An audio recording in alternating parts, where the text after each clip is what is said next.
moving in our midst. I worship you. I worship you. You are here, working in this place. I worship you.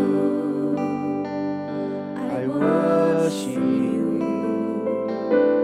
You are waymaker, miracle worker, promise keeper, light in the darkness. My God, that is who you are. Waymaker, miracle worker, promise keeper, light in the darkness. My God, that is who you are. You are here, touching every heart. I worship you. I worship you. You are here, healing every heart. I worship you. I worship you. You are waymaker, miracle worker, promise keeper, light in the darkness. My God, that is who you are. Waymaker, miracle worker, promise keeper, light in the darkness. My God, that is who you are. That is who you are. That is who you are. That is who you are. That is who you are.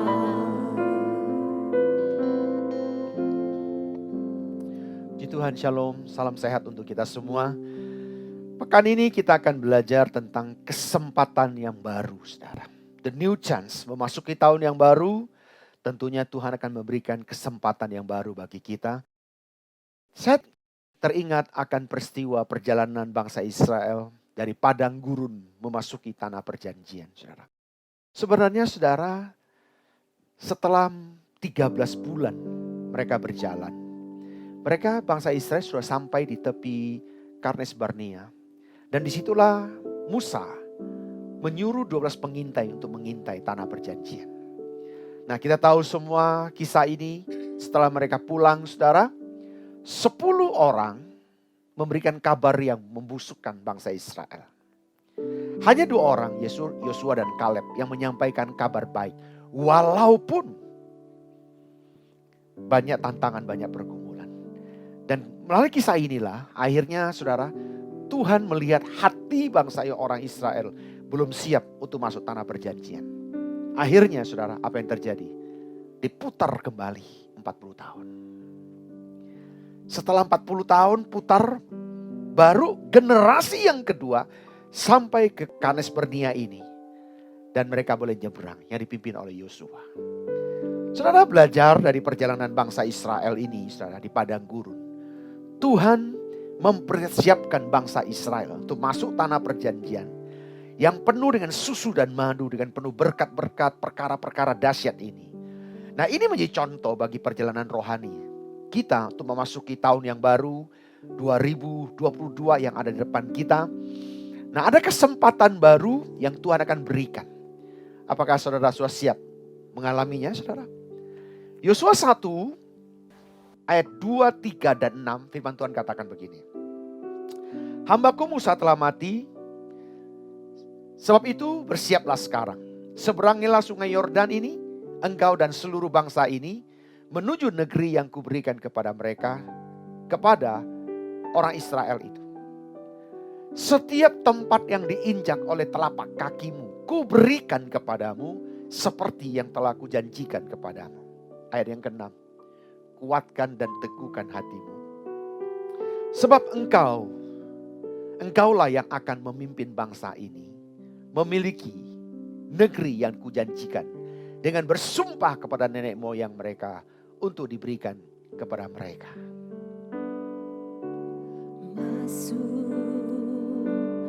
hadirat-Mu Tuhan, dengan korban pujian masuk hadirat-Mu Tuhan, berhiaskan kekudusan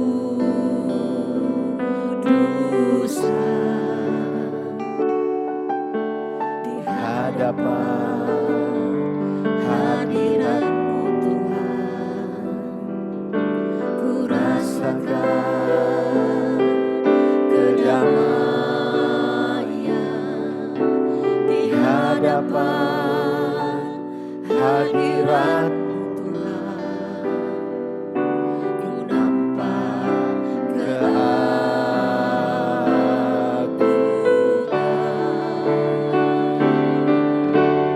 Yesus, ku sembahkan sujud di hadapan-Mu, keinginan dalam hidupku hanya untuk menyembah-Mu. Yesus, ku sembahkan sujud di hadapan-Mu, keinginan dalam hidupku hanya untuk menyembah-Mu.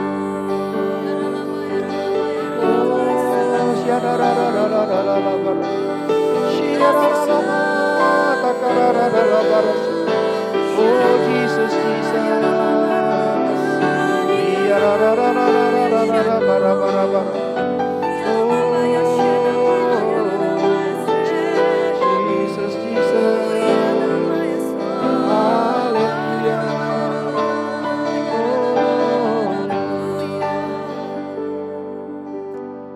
Sekarang apa yang harus kita lakukan untuk memperoleh kesempatan yang baru ya, hari-hari depan kita? Belajar dari bangsa Israel yang gagal pada kesempatan pertama karena dosa dan pemberontakan, hingga harus mengembara di padang gurun. Maka hari ini kita belajar dari peristiwa ini. Ada 4 hal yang harus kita lakukan untuk memperoleh kesempatan dari Tuhan memasuki tahun 2022 ini. Nah, hal yang pertama saudara, yaitu pertobatan. Bagaimana bangsa Israel memberontak Tuhan di padang gurun. Saya berharap ini menjadi contoh dan mengingatkan kita. Dosa merupakan pemisah antara kita dengan Tuhan, saudara. Sebagai manusia, bahkan kita menjadi anak Tuhan, memang masih bisa jatuh dalam dosa. Kita gak kebal dengan dosa, saudara.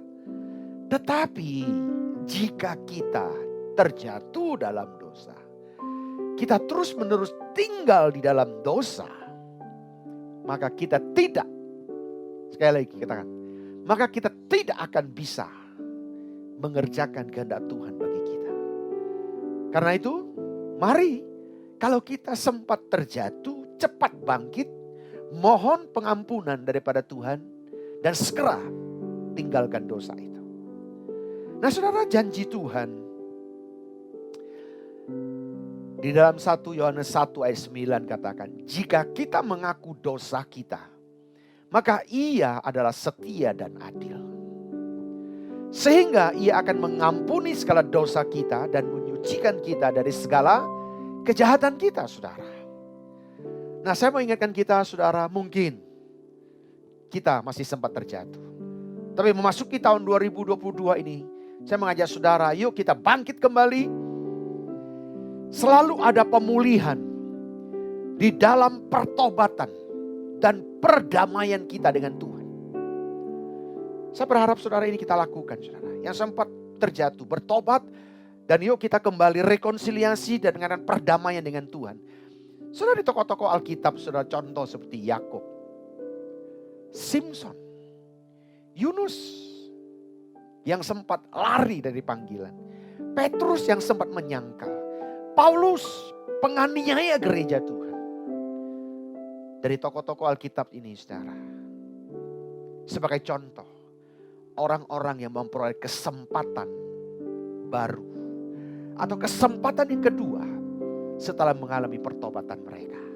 Dan saya juga yakin percaya, setelah saudara mengalami pertobatan dan berdamai dengan Tuhan, maka engkau akan melakukan perkara-perkara besar dalam hadirat Tuhan. Ku datang ke hadirat-Mu, membawa pujian.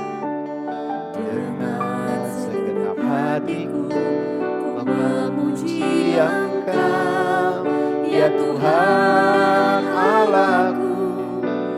Kau patut ditinggikan, sembah mulialah nama-Mu di bumi. Sembah mulialah nama-Mu. Ku sembah Kau di tempat yang maha tinggi. Segala puji, hormat, kemuliaan bagi-Mu Tuhan. Ku sembah Kau di tempat yang maha tinggi. Allahku, ya Rajaku. Hal yang kedua saudara, setelah kita mengalami pertobatan dan perdamaian dengan Tuhan, kita tidak lagi memberontak dengan Tuhan. Maka yang kedua mesti kita lakukan saudara, yaitu merendahkan hati. Merendahkan hati kita. Saat gagal pada kesempatan yang pertama saudara, Tuhan membawa umat Israel berputar-putar di padang gurun. Kenapa? Tujuannya satu saudara. Kalau bangsa Israel saudara, yang tadi saya sempat katakan, sudah setelah 13 bulan, mereka sudah harus tinggal nyebrang. Tapi kenapa Tuhan buat mereka diputar dan kembali? Karena ini masalah merendahkan hati ini yang belum selesai. Soalnya saya gak tahu keadaan saudara hari ini. Tapi di pekan kedua di tahun yang baru ini, saya mau ingatkan kita, yuk mari kita memiliki kerendahan hati di hadapan Tuhan. Makanya Ulangan 8 ayat 2 dan 3 katakan begini saudara. Ingatlah kepada seluruh perjalanan yang kau lakukan atas kehendak Tuhan. Allahmu di padang gurun selama 40 tahun ini dengan maksud merendahkan hatimu dan mencobai engkau untuk mengetahui apa yang ada di dalam hatimu. Yakni apakah engkau berpegang pada perintahnya atau tidak. Ini dia saudara. Apakah kita mau masuk tahun 2022, kita mau pegang perintah Tuhan dengan sungguh-sungguh saudara? Jadi, ia merendahkan hatimu, membiarkan engkau lapar dan memberi engkau makan mana yang tidak kau kenal dan yang juga tidak dikenal oleh nenek moyangmu. Untuk membuat engkau mengerti bahwa manusia hidup bukan dari roti saja, tetapi manusia hidup dari segala yang diucapkan oleh Tuhan, diucapkan Tuhan. Saudara, saya rindu mengingatkan kita hari ini. Yuk saudara, kita lebih merendahkan hati untuk menuju kesempatan yang baru.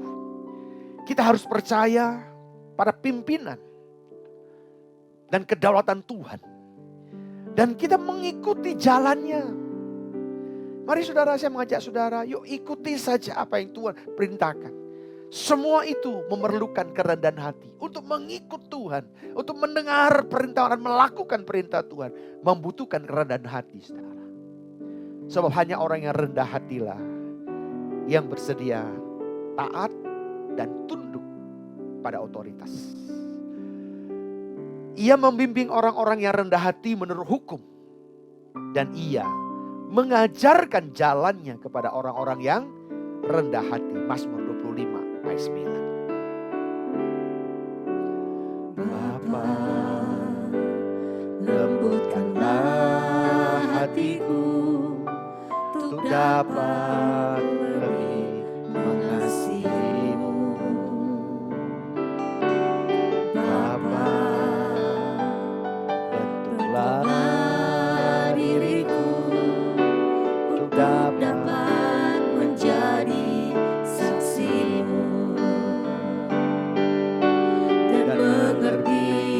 rencanamu di dalam hidupku.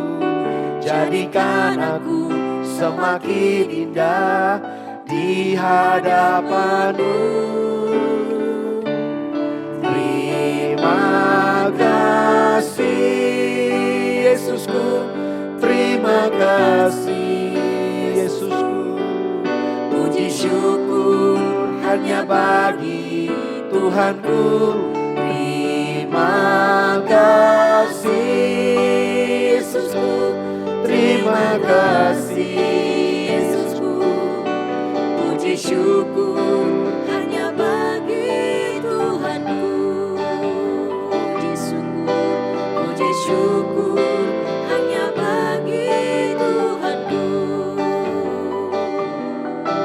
Puji syukur hanya bagi Tuhanku.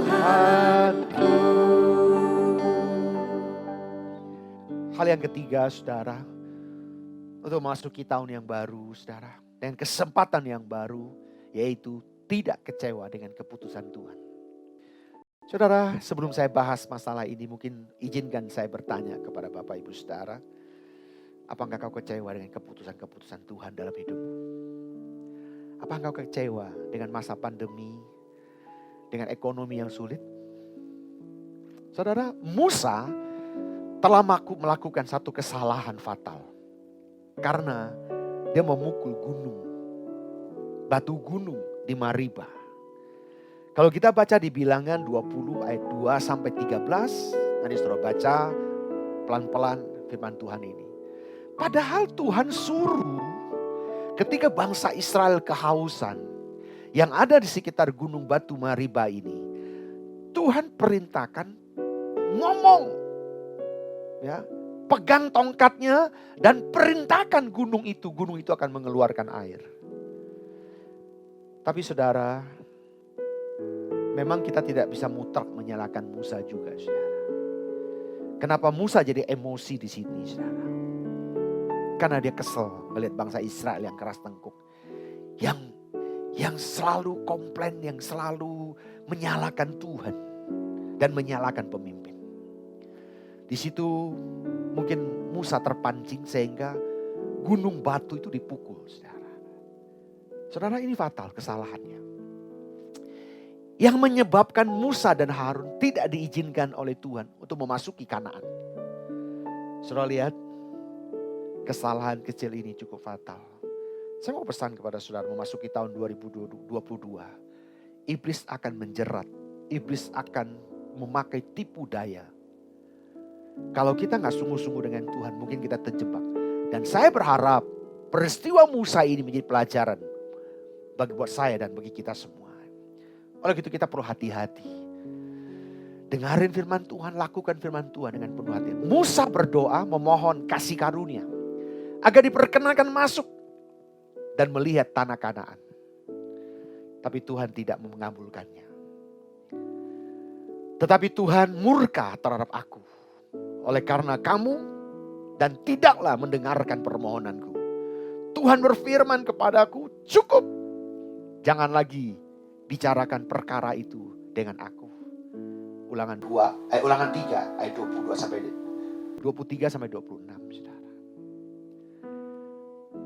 Sekali lagi, dalam situasi keadaan mungkin yang tidak nyaman, mungkin kegagalan, sakit penyakit, banyak hal yang terjadi dalam kehidupan kita di sepanjang tahun 2021. Apakah membuat kita kecewa dengan keputusan Tuhan? Sebagai hamba Tuhan, saya mau ingatkan Bapak Ibu, ini berbahaya. Engkau bukan berurusan dengan orang. Engkau bukan berurusan dengan pemegang kekuasaan di muka bumi. Tapi kita sedang berurusan dengan pemegang kedaulatan surga dan dunia ini. Oleh itu saudara, mari kita belajar. Walaupun seperti itu, Musa tidak kecewa dengan keputusan Tuhan. Musa tetap melakukan firman Tuhan dengan baik. Dia tetap mempersiapkan Yosua dengan sepenuh hati. Dia tidak kecewa, lalu mundur. Mungkin sebagian banyak orang ketika kecewa dengan Tuhan, kecewa dengan gembala, kecewa dengan pemimpin, kecewa dengan gereja, mundur. Tapi mari kita belajar dari Musa. Musa tidak mundur. Musa tetap melakukan apa yang menjadi keputusan Tuhan. Dan sikap hati ini yang perlu kita miliki Bapak Ibu Saudara. Saya mengajak saudara, yuk memasuki tahun 2002, jaga ini. Jangan kita sampai pahit, jangan sampai kita kecewa. Mungkin banyak hal yang bisa membuat kita kecewa saudara. Tapi menjaga sikap hati. Maka pesan firman Tuhan, jagalah hatimu dari segala kewaspadaan. Karena dari situlah terpancar kehidupan. Mari jangan sampai ada yang kecewa saudara. Buang segala kekecewaanmu. Minta ampun sama Tuhan, selesaikan cepat-cepat. Jangan biarkan ini menggerogoti hidupmu saudara. Dan bangkit kembali. Haleluya. Renungkan kasih setiamu, sungguhlah Engkau penolongku dari dalam naungan kepak sayapmu, jiwaku bersorak memuji Engkau. Kasih setiamu lebih dari hidup, biar bibirku memegahkan Engkau. Seumur hidupku kan memujimu, tanganku ku naikkan demi namamu. Hal yang keempat saudara, ini penting bagi kita hari-hari ini. Minta kepenuhan Roh Kudus. Tanpa ini kita gak bisa buat apa-apa Bapak Ibu. Ayat yang sudah tidak asing bagi kita. Kisah 1 ayat 8 katakan. Tetapi kamu akan menerima kuasa. Kalau Roh Kudus turun ke atas kamu. Dan kamu akan menjadi saksiku di Yerusalem. Dan di seluruh Yudea. Dan di Samaria. Dan sampai ke ujung-ujung bumi. Saudara, kalau 3 hal tadi kita sudah lakukan dengan baik. Kita sudah bertobat. Kita tidak lagi berontak dengan Tuhan. Kita sudah ngadain perdamaian dengan Tuhan. Yang kedua saudara, kita sudah merendahkan hati kita di hadapan Tuhan. Kita lakukan, kita dengar perintah Tuhan. Dan yang ketiga, kita tidak kecewa lagi dengan keputusan dan kedaulatan Tuhan. Yang keempat saudara, ini penting. Kita dipenuhi dengan kuasa. Supaya kenapa? Manusia yang penuh dengan kelemahan ini diperlengkapi dengan kuasa. Dan ketika Roh Kudus masuk dalam kehidupan kita, hati kita menyatu dengan roh Tuhan. Oleh itu kita penting minta kuasa, minta urapan Tuhan. Menjadikan kita manusia baru. Manusia yang kuat, yang taat. Yang melakukan kehendak Tuhan. Pada zaman ini. Ya, pada zaman ini saudara. Dan tidak lagi mengandalkan kekuatan diri sendiri dan kekuatan manusia. Saudara, kalau kita baca di Alkitab kisah Daniel 5 ayat 12 saudara. Ini ada seseorang yang luar biasa. Yang patut menjadi contoh di kita di akhir zaman. Karena pada orang itu terdapat roh yang luar biasa. Saudara garis bawahi, roh yang luar biasa. Dan pengetahuan dan akal budi. Sehingga dapat menerangkan mimpi. Menyingkapkan hal-hal yang tersembunyi dan menguraikan kekusutan. Yakni pada Daniel yang dinamai Belsasar oleh raja. Baiklah sekarang saudara, Daniel dipanggil dan ia memberitahu maknanya. Saudara, kalau kita baca kisah ini saudara, kita lihat Daniel seseorang yang luar biasa, yang sangat dibutuhkan. Saya yakin dan percaya saudara, hari-hari ini Kita yang sungguh-sungguh dengan Tuhan akan dipakai Tuhan seperti Daniel di akhir zaman. Dengan berbagai pengetahuan, dengan berbagai hikmat Tuhan. Kita bisa menjadi solusi. Kita menjadi problem solving bagi banyak orang. Di tengah-tengah kekusutan, kehidupan yang sedang terjadi. Saya berdoa biar setiap kita boleh menjadi Daniel di akhir zaman. Yang menyelesaikan kekusutan, yang menyelesaikan masalah yang sedang dihadapi oleh banyak anak Tuhan. Dengan urapan api Pentakosta yang ketiga. Akan membuat setiap kita menjadi Daniel di akhir zaman ini. Yang mempengaruhi pelayanan kita, dampak kehidupan kita. Di 7 area gunung kehidupan. Yaitu di keluarga, agama, di bisnis, di dunia pendidikan, di pemerintahan kita, dan seni dan hiburan, dan juga media.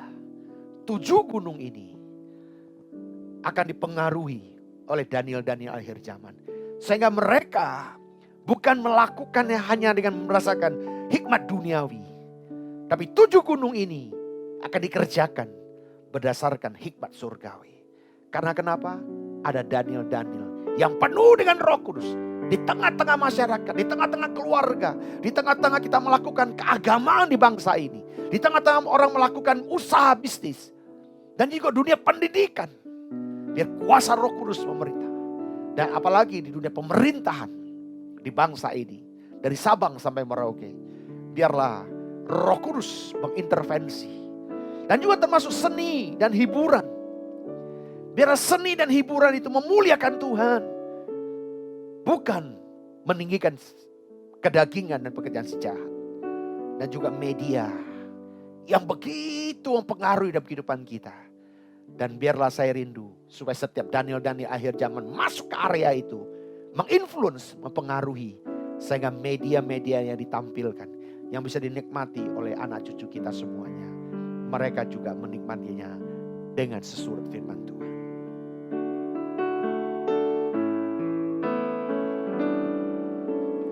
Roh Kudus hadir di sini,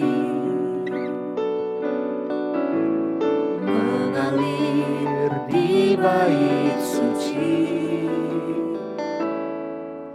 Perkara ajaib pun terjadi, kuasa mujizat nyata. Karena Roh Allah sedang bekerja. Tiada yang mustahil dan tiada yang sukar bila Roh Allah turut bekerja. Tiada yang mustahil bagi orang percaya. Karena Roh Allah turut bekerja di antara kita. Tiada yang mustahil, dan tiada yang sukar bila Roh Allah turut bekerja. Tiada yang mustahil bagi orang percaya. Karena Roh Allah turut bekerja di antara kita.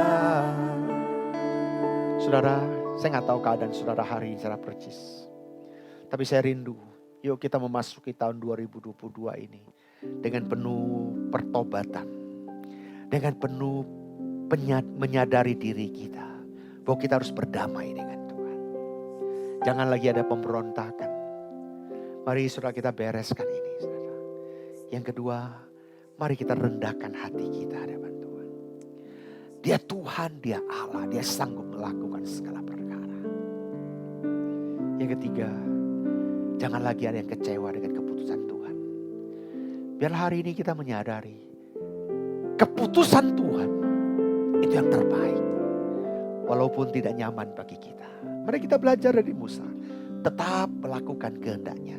Tetap menyelesaikan kehendaknya. Dia tidak tawar hati. Dia tidak lari dari kenyataan, tapi dia menyelesaikan semuanya dengan baik. Dan kita mempersiapkan generasi-generasi Yosua yang akan meneruskannya. Dan yang keempat, saudara, minta kepenuhan Roh Kudus. Saudara, di era Pentakosta ketika Roh Kudus dicurahkan dengan luar biasa.